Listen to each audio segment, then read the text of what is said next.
the Bliss Business Podcast, the show about empathy, connection, and consciousness in business. Today's episode is brought to you by Zero Company, your paid search, social media, and programmatic ad experts. Hello and welcome to the show. I'm Stephen Sakach. We have Tullio, Siragusa, and Maher with us.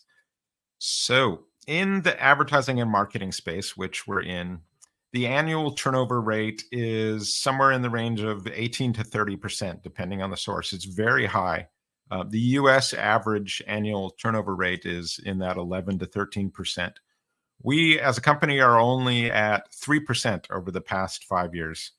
And this was even during the pandemic and, after that, when you have people changing jobs like crazy.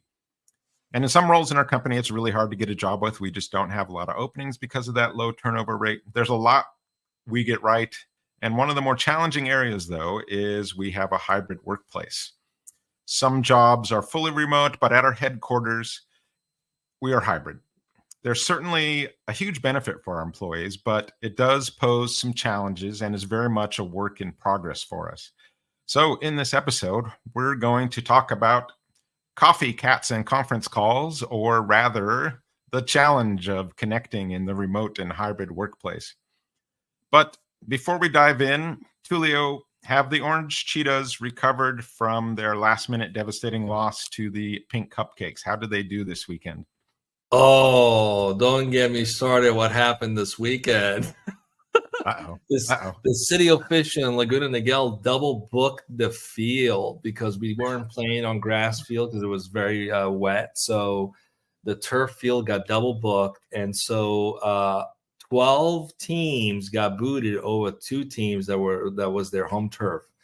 It was absolutely a nightmare. Then we tried to find a field that was dry enough where we could actually have a little game between the 2 teams that were competing, and there were 2 inches of water on the ground. So we did not play this past weekend. We had a great practice yesterday, and we look forward to this coming weekend where it's going to be sunny, and hopefully we'll win again. And but that's that was not fun. Thinking of soccer team names, when I was young, we got these green jerseys, and we had to come up with our name. I don't know if you had to go through that process too, but being a bunch of young boys, we came up with. I can't believe they let us have this this team name. It was 2 words, and we called it Gang Green. And so, yes, after the bacterial infection, man, kind of on the opposite end of the spectrum as the Pink Cupcakes, but yes, it was very. I'm afraid to play your team for sure. Just for the name, I might get the cooties as a kid. Yeah, it was. Well, the humorous part for us as kids was, having the parents on the sidelines yelling for, cheering on Gang Green. So, we all just be snickering while we're playing the game and stuff. But anyway, I brought up this question because I think a lot of companies kind of took a hit in their culture when going remote because they lost these kind of random conversations, right? It's like the water cooler stuff, you're just kind of hanging around and someone mentions something, in the remote hybrid situation, you're a lot more isolated. And so you don't have those kind of opportunities. And so, one of the tools we used during the pandemic that really helped us was Slack. We have a channel or 2 where, people are doing stuff outside of work and, they share photos. Tullio shared photos of the soccer team, the Orange Cheetahs. That was followed up later by an employee who shared one of her videos of hitting her weightlifting goal, and then another employee with his son, at the martial arts class. And we love this. In fact, Slack should probably lean into that emotional connection as, a marketing point. But the point is, even though our company and employees are all over the US and in multiple countries, this is one of the ways we could connect is through technology. And I think a lot of companies are probably doing similar things, maybe not.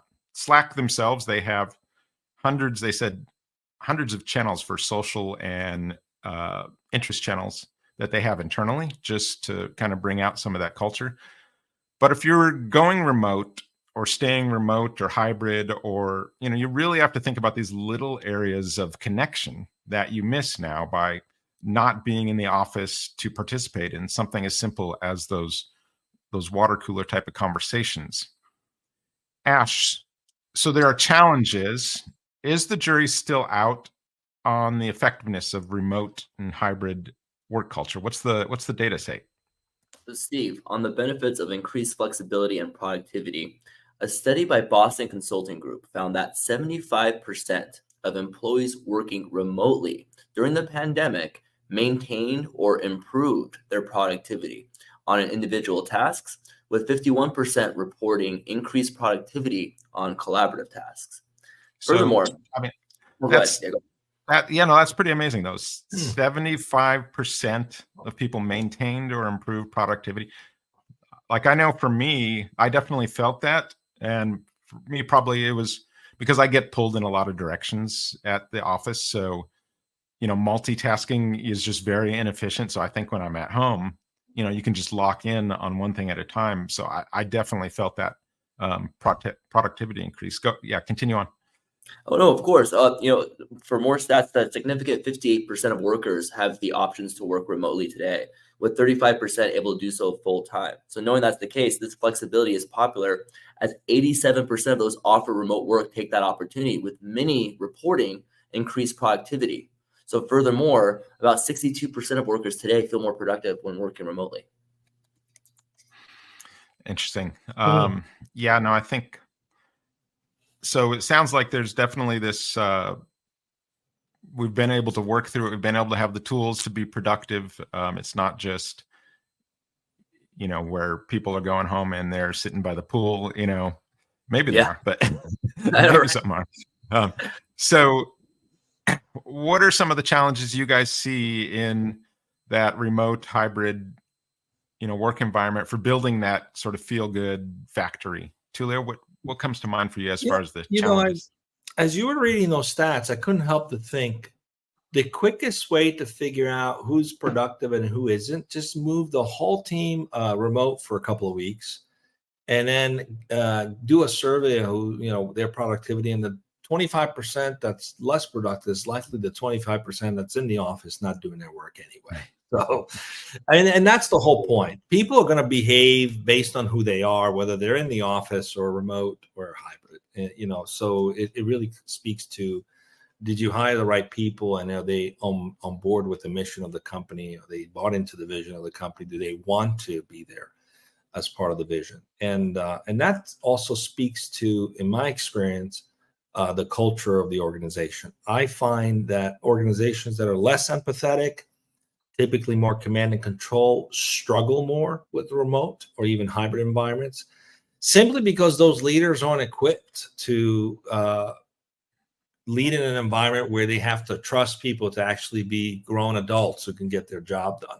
So you end up having this sort of mindset of, the parents are overseeing the children, and it's not, so apparent, but that's what happens. No, that's a good analogy, as the parents to overseeing the children in a way, because, when there was a big shift and people working remote, there were, people that are putting this software on everyone's computer and were like monitoring the keystrokes, right? It's like Big Brother and everything, where there was like absolutely no trust, right? And as a parent, for me, it's like, hey, I'm going to trust you until you break that trust. You haven't broken that trust. And when that happens, then we're going to have a conversation. But the same thing with work. It's like, hey, I trust you. You guys shown to be good employees, hard workers.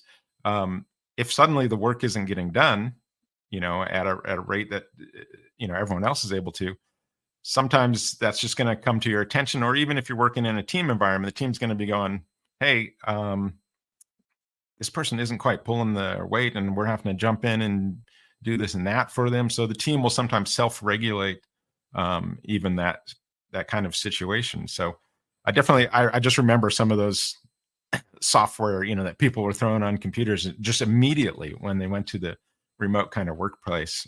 It's just this lack of trust to begin with. So like you're saying, so you think that goes back to like that command and control? Yeah, just the overall. It has a lot to do with it. It also deals with whether there's a focus on connection and relationship within the organization versus just being task oriented. And we've discussed this before. Organizations that are more empathetic tend to be even more profitable. They work faster, they move faster in the marketplace because there's intimacy, there's trust, there's relationships being built that allows more collaboration and teamwork. So if you end up feeling like you're a cog in the wheel, where you're actually, the systems are being set up where you're treated like a cog in the wheel, there's no connection then. There's no desire for connection. And as a result, you end up having people who just get the minimal done. We heard about the quiet quitting for during the pandemic. It's a real thing. And it's caused by the culture of the organization. If you monitor people and you oversee them, like we talked about, where a parent, is micromanaging a child, the child can't wait to grow up and leave the house. They dream about moving on, right? So it's not a surprise employees start thinking, I can't wait to go find another job. I feel like a child here is being, oppressed and over monitored. At the same time, when you have the kind of culture where there's relationship, then you automatically are required to act as an adult, which requires self-accountability. So self-accountability comes by being in an organization where you are expected to act as a mature grown adult. So if you're treated like one, you're going to have to act like one. And as a result, that creates a sense of self-accountability. And there's ways to create self-accountability in team collaborations. I always joked in one of the companies I was with, in a big company, you can hide out for months as an employee because there's so many layers you can hide out. In a highly collaborative environment where the teams are working closely together, you can't hide out for even a week. The team will call you out as the weak link and say, hey, what's going on here? And so you have to step up and continuously collaborate because it's expected and it's something that everybody actually enjoys doing. So the right culture will eliminate the barriers that could exist, whether you're remote or in person or hybrid, really. I have to echo that. The culture element of it is so important because the people you bring into your organization, if they don't fit that culture fit, then you're going to run into a challenge if someone is coming in. Knowing that the stats McKinney article put out was that 97% of employees are looking to work in a remote environment, right? So within that, knowing that that's the majority of the workforce, the variable that, hey, remote work is the reason why productivity is down, as the main variable is a false way of looking at the issue at hand. Maybe it's the type of hiring you're putting into place if you have that culture, right? Now, if you don't have that culture and it's task-oriented, oh my gosh, now you can imagine all the issues that rise when you have a task-oriented culture where you want to put your faith in your employees, but you have nothing built into that system where there's goodwill built in. So how could you trust? But if you know everyone wants to go, 97% of the workforce is going that direction anyway, you have to make that adjustment, or else I can imagine it'd be really challenging to run a business remote. I still think, though, 100% remote has its flaws too. There is value. Yeah, let's dive into some of those. For me, one of the first things that comes to mind with our company was we kind of lost some of the learning by osmosis. Or, I don't know if we totally lost it because we then really doubled down on what we were doing for learning to try and make up for that. But just hearing a conversation, about some client or the way someone's talking with a client even, and expressing something, you can learn a lot just by osmosis. And I think when you're isolated like that, that was a huge concern for us. Absolutely. So, the other thing is sometimes you just get in a conference room and whiteboard an idea. You just can't do that remote. And the exchange of ideas not the same. At least that's been my experience. Even though you try to do a virtual whiteboard, it's not the same. You can't see the person's emotion, their reactions. There's definitely still value in connecting in person and working in person. Yeah, I know. Sitting in that conference room and just going through that creative process and just being locked in there together a little bit. I mean, I think that's hard to replicate. We've tried, but it's still that's one of the things that we definitely book in the hybrid situation is okay, when are you in the office next? Let's book that brainstorm meeting, for the conference room so we can get in there versus us just getting on a huddle or something.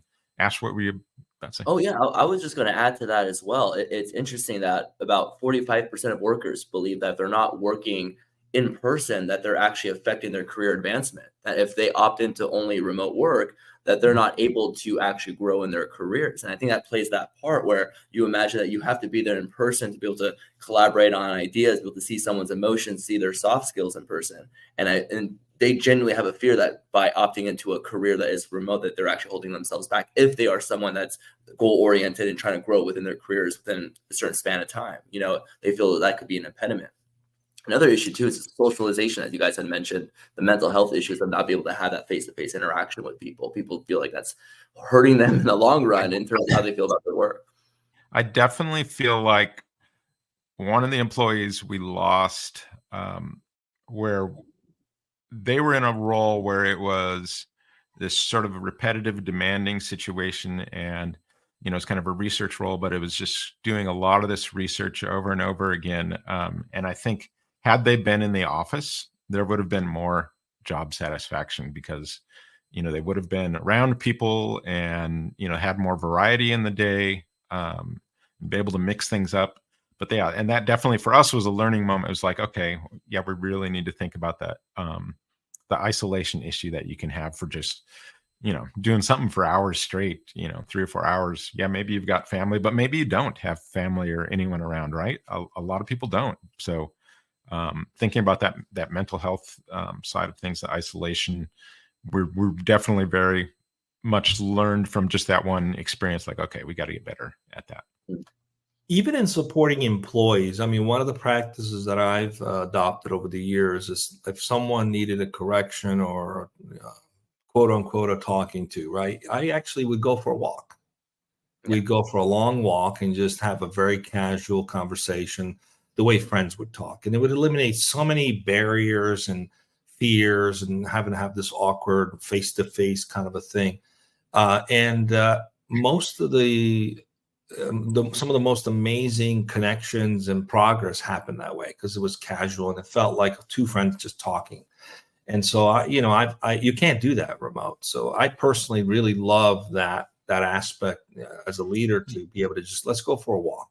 Now that doesn't mean if I ask you to go to a walk, we're going to have a talking. You can't. I mean, strategize.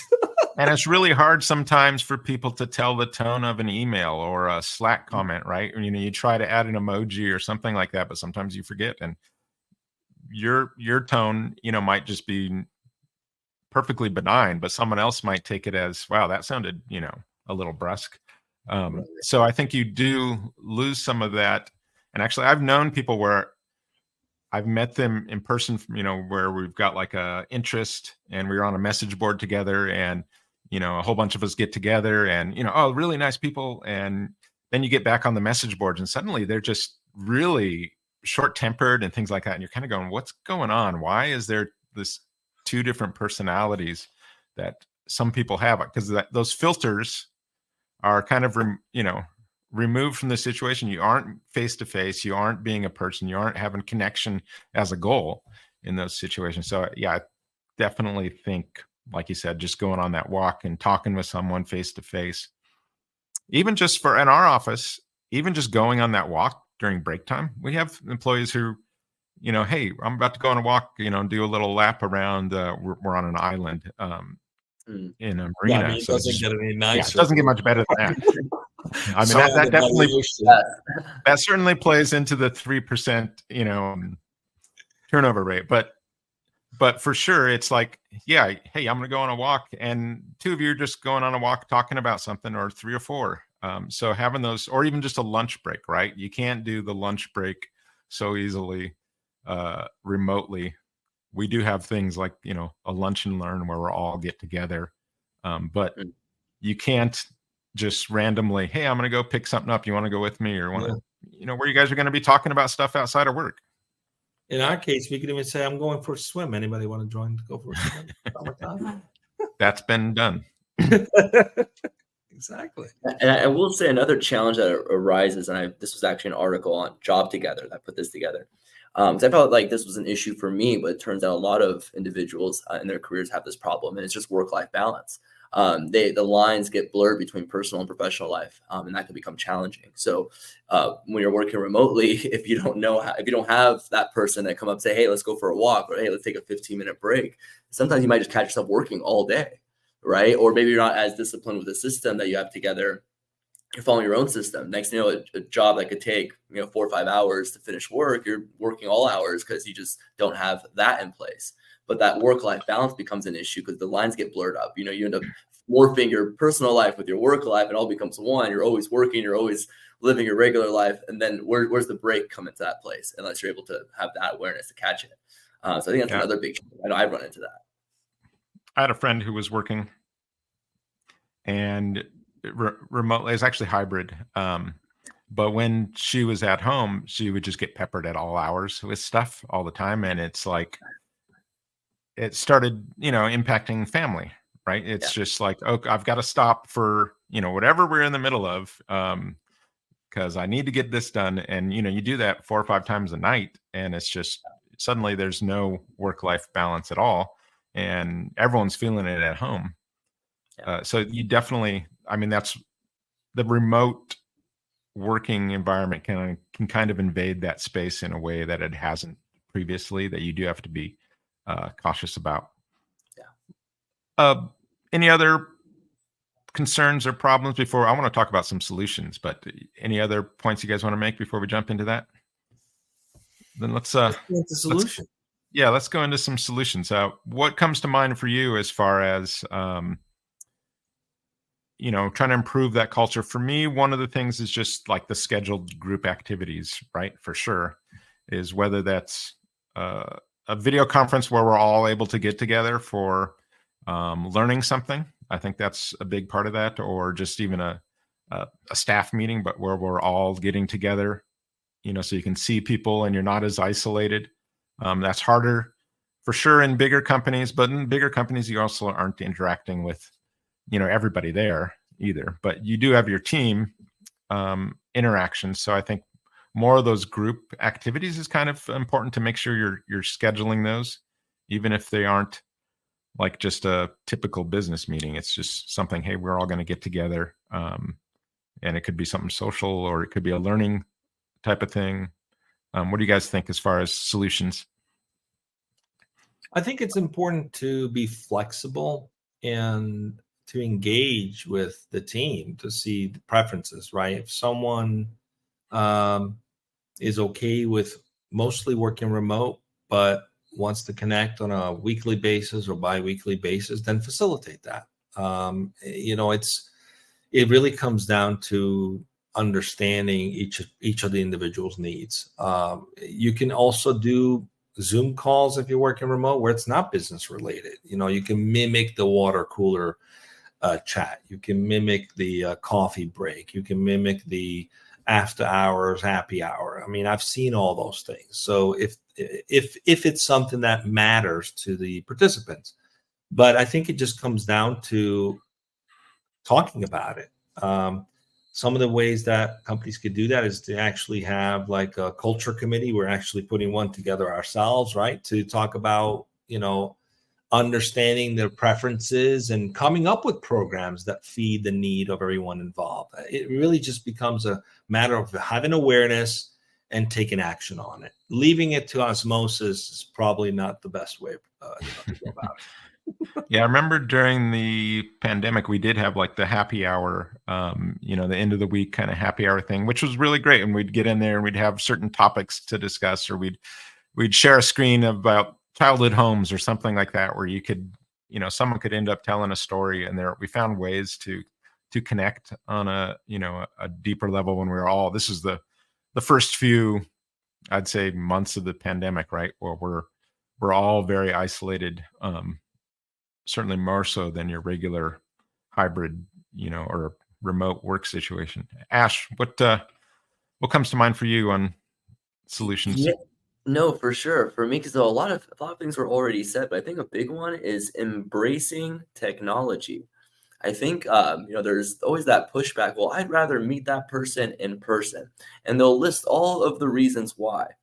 But unfortunately, we live in a time where people just have too much going on. Life is too crazy. People are too busy, and as an employer, You should be able to accommodate to your employees and their needs, right? So when I say embrace technology, I think Tullio made a great point, like being able to replicate that water cooler conversation. If, for example, you know that going on walks are good for you and it's the best way to communicate and you feel that strongly, you could emulate that through FaceTime and Zoom calls where you're actually going on your own walk and that person that you have that huddle or meeting with is going on a walk as well. The funny thing I get, and again, it's the pushback on AI, it's the pushback on technology, is that, well, things weren't like this before. And I like the old ways of doing things. And it isn't until people get to they come to grips where like, you have to just adopt this. This is the new way of living life.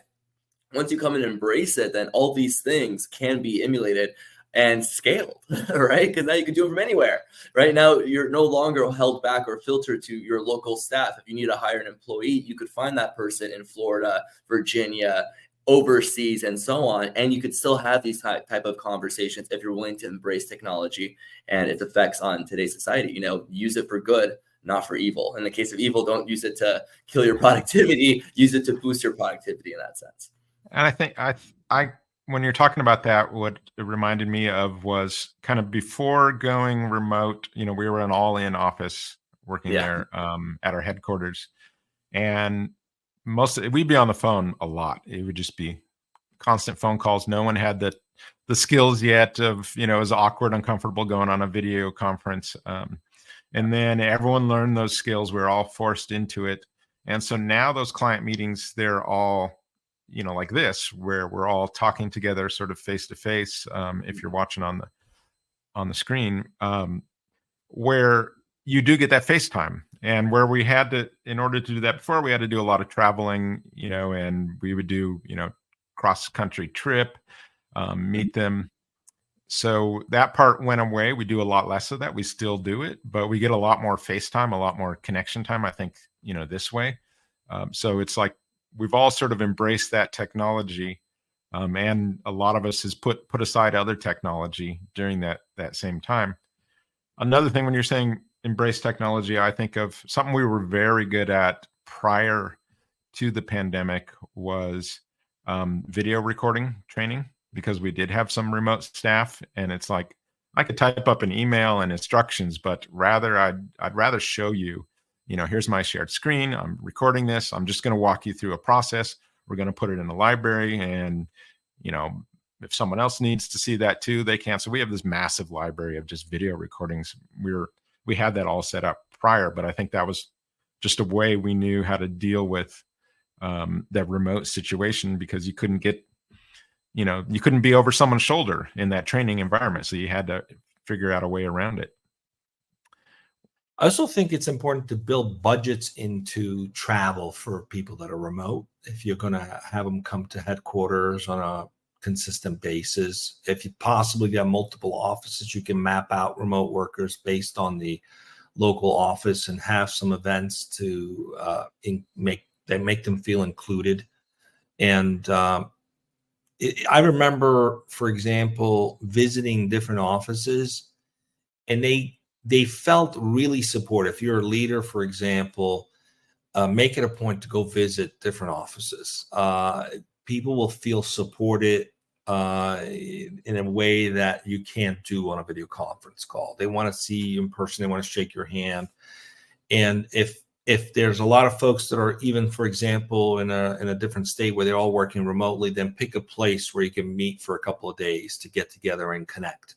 These are all good ways to maintain that connection, maintain that intimacy. And it does require some investment. But conversely, you don't have all the office space we used to have, all the expenses associated with that. So it's just really about shifting some of these buzzards and being intentional about it. I think sometimes companies don't do enough to actually be intentional to build in budget for travel for remote employees to be able to connect on a regular basis, not once a year, but maybe once a quarter, for example, to keep that connection alive.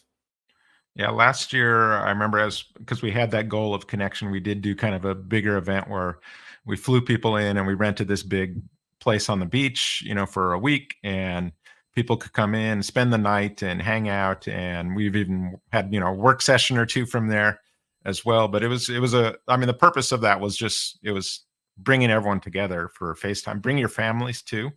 We want your your whole family there so that we could all connect together. So it's definitely something we budgeted for, and tried out, and we're going to do again in the future. But it's, to your point, it was very intentional. It was a specific goal we had at the beginning of the year, is just to make that happen. And for the CFOs, you can extend those team building events to clients to join for even one day. And now you're able to write that off differently. so you can actually turn it into value for everybody involved if you're very much pinching the dollar. So something to keep in mind. Those team building events also good with clients. They connect with clients. I remember in the old days, golf outings and events and things like that were pretty ongoing, regular things that we would do with clients as a way to build relationships. And we have to almost treat the employees as we did back then as clients, right? The remote employees, they're even more so, and just as important as a client, if not even more important. So making the time to connect, bringing them in, going to visit them, just the same way we used to visit clients and travel to them, is, I think, a very valuable thing to invest in. Well, yeah, if you're building love into your systems, I mean, you're going to focus on not just the customer stakeholder, you're going to focus on the employee, ownership, vendors. You're going to have this whole picture. And if love or connection is your goal, then you're going to be having budget and plans for that. That I think, you're just not going to just always be focused on one stakeholder at all times. So, and what other ideas come to mind for us? Another thing we did that was really helpful, I thought, was have an all-in day, just a few a month, because we have a very flexible schedule. Come in a couple days, you pick and choose, but you'd miss certain people, right? Your schedule would be off and stuff. So it's like, okay, let's just have all-in days where everyone's in, so I can, see that one person I've been off schedule with, and you also get you can have opportunities for those meetings, those conversations, all that stuff, and you can build on from there. I thought that was another good sort of thing we found. Like I said, it's a work in progress for us, and so we're still looking for different ideas and things like that to improve the experience. Any other thoughts? I think one of the last thoughts I wanted to throw in there, because I so appreciate the Slack channels that are built for fun. Like we have a trivia channel. I think the last thing I want to leave is, don't take out the fun out of work. It's okay to have fun. And I want to further that point from a quote by one of probably the best basketball players playing the game today, Nikola Jokic. It was right after he won the NBA championship. They asked him a question about whether or not he was going to practice during the offseason. He was like, no, right? Like, what? No, I'm going to go back to, I think he's in Bulgaria or Serbia. I think he's in Serbia. He said, I'm going to go back to Serbia. I'm going to spend some time with my horses. So one of the quotes he said here was, nobody liked his job, or maybe they do. They're lying.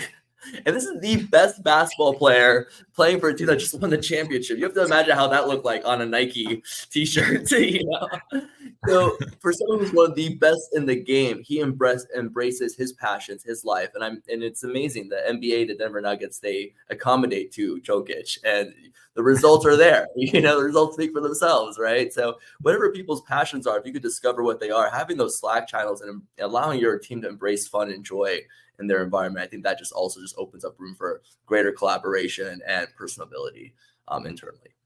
And probably one of the most important thing is to make sure people don't feel left out in any way. Right. So if you're going to have an outing at headquarters, ship some stuff to the remote employees. I'll never forget, I was with a company where they were having some kind of a get together, and I was remote, and they shipped me some couple of bottles of wine and some cheese, and gave me a little budget to be able to take my family out to dinner. So as if that same night I was still participating in something, even though I was 3,000 miles away. So there's a way to be inclusive and make people feel part of what's going on at headquarters, even if they're not. So, and again, that takes intentionality and some planning, but it goes a long way. And it's a way to show empathy for everybody in the organization and for showing everyone that they're valued. And yes, they may not be there in person with you, but they in spirit will feel as though they participated that night as well by by even having had something sent to them or a voucher to go to dinner, so that they felt as though they were participating with the rest of the company. Yeah, if that special event at headquarters, and that's a really good point, Tullio, if that special event at headquarters is, something that's showing appreciation to your employees, how can you show appreciation to the ones that can't be there as well, and being intentional with that? That's a really good idea. And certainly, planting a few seeds in my head too, as far as what we could do. Because I know some people couldn't make the last one, but if you think about the intention is to show appreciation, okay, we couldn't get you in for this, but we're still going to figure out a way to do that. I think that's a really good point.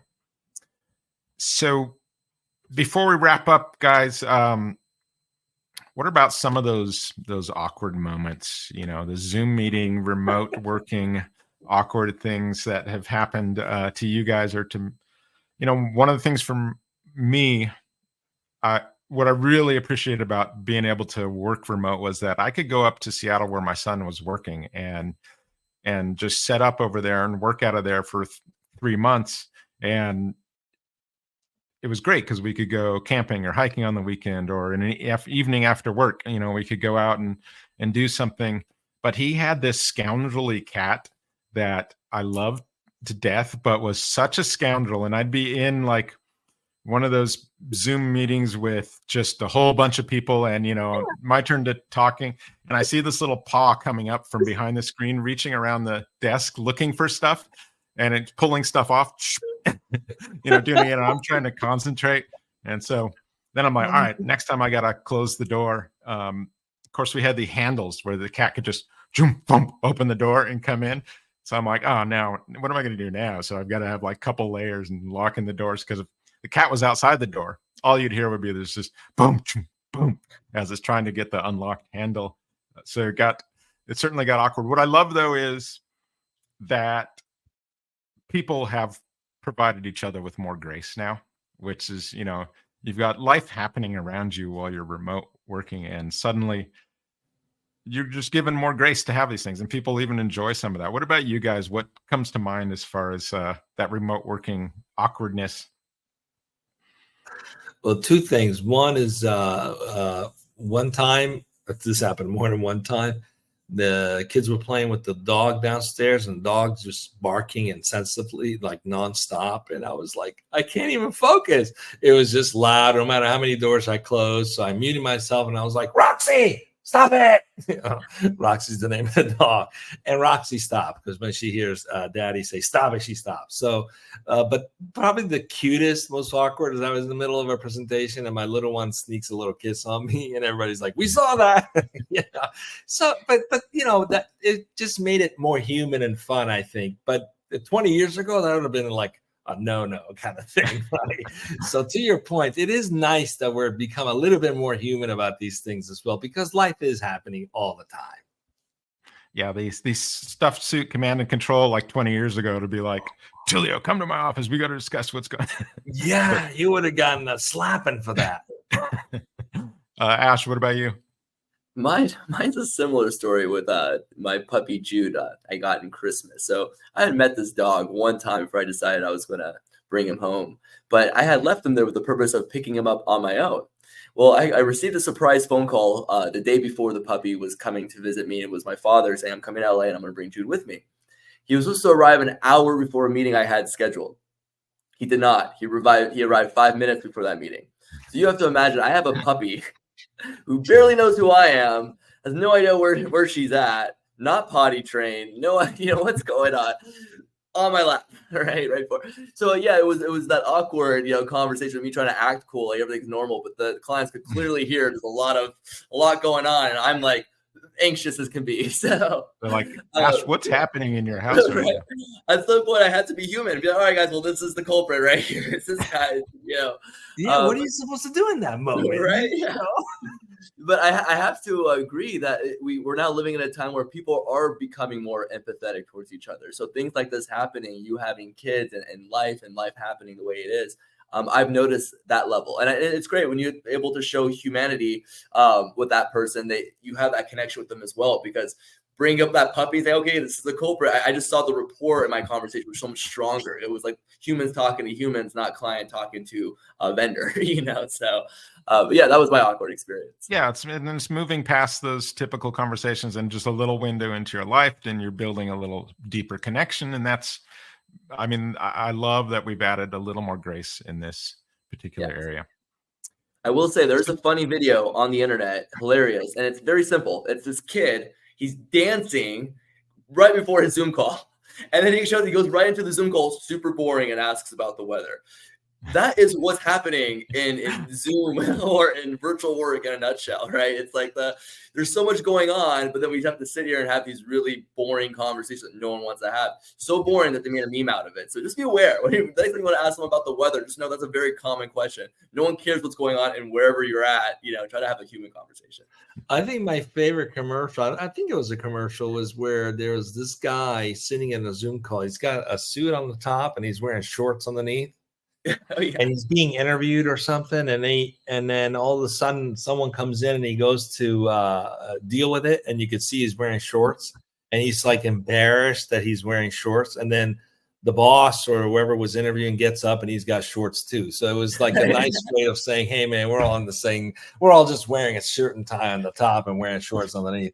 But it was like that moment was like the new introduction of like, this is what's okay now. Just be okay with this. This is normal, I largely did. I wear the same stuff I wear to work. I felt like I just need to be in that work mode. Like versus being in sweats or something, and I get dressed like I'm going to dress for regular work, and if I had to, I could go in the same clothes. Just my mindset. But yeah, that's the meme, right? Or that's the joke is with the Zoom sessions. So let's wrap it up real quick here. So we've talked about productivity actually increasing for a lot of people. 75% of people improve productivity. We mentioned just leaning into empathy, trying to figure out your employees, what they're doing. Are they being isolated? Is it, repetitive work, that kind of stuff where they could really use a little more interaction. Try and be really focused on those areas of conversation that you lost, like just recover some of those little water cooler conversations and things like that for having social or special interest conversations on your Slack or whatever you're using. Create group meetings. I think that's a huge one. Just, in person and online, if you can, just create those group events because you're missing out on a huge percentage of that group time. And then video recording, I think, is just really important when you're remote. Having that kind of instruction and things like that. Because you're not able to be there and be over someone's shoulder. So versus spending a long time on an email that has all these instructions on what to do next and someone trying to figure out, just lean into video recording. So let's go to the next Bliss Business podcast, where we're going to talk and continue our quest on the holy grail of marketing, where your customers love you so much, they become your best marketers. We are going to talk about understanding customer personas and the customer journey. Sometimes that customer journey is quite simple, like your car is on the side of the road and you need a tow right now. You pick up that phone, take care of it right then and there. A very simple journey. Sometimes that customer journey is quite complex. I remember sitting in a Google meeting where we discussed the 800 or so touch points that you took before buying that car, which of course now you may be regretting as your car is getting towed, which is also part of the customer journey. The customer journey can be a riddle wrapped in a mystery, inside an enigma. So join us as we dive in on the next Bliss Business podcast.